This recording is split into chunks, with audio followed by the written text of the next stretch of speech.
Crédit du Maroc organisait cette semaine à Casablanca la 3e édition de ses fameux cafés CDM.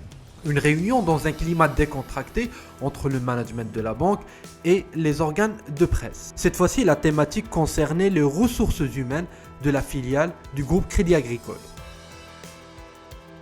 L'objectif était de partager, de présenter la stratégie sur les ressources humaines du Crédit du Maroc dans le cadre de notre projet d'entreprise CAP 2020, puisque nous avons une des orientations majeures qui est l'excellence de nos ressources humaines. Donc nous avons mis tout un dispositif en place et donc l'objectif c'était de partager ce dispositif parce que pour moi c'est ce qui fera la réussite de notre projet d'entreprise, ce sera la réussite de notre politique RH. La stratégie de Crédit du Maroc en termes de gestion des ressources humaines implique désormais une meilleure visibilité pour les salariés et une gestion plus claire et plus large de l'intéressement des salariés.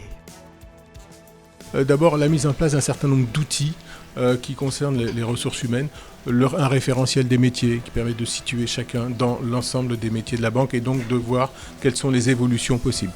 Une bourse de l'emploi qui est mondiale, donc à l'échelle du groupe, donc les 150 000 collaborateurs du groupe peuvent avoir les offres d'emploi du Crédit du Maroc et réciproquement. Donc ça permet d'avoir une dynamique et de développer ce sentiment d'appartenance à un groupe international important.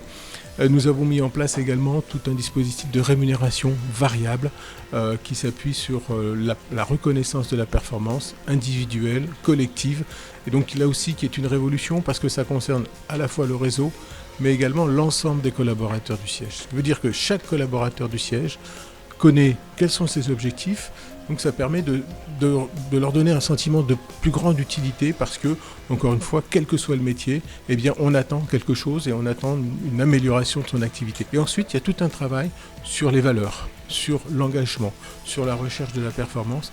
Donc, parce que on peut mettre en place des outils, mais si l'esprit, la culture ne suit pas, eh bien on sera en déphasage.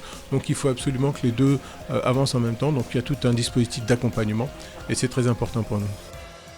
Baldomero Valverde, le président du directoire de Crédit du Maroc, nous a également annoncé que les budgets primes des salariés de Crédit du Maroc devraient augmenter de 20% en moyenne pour accompagner le développement de la banque.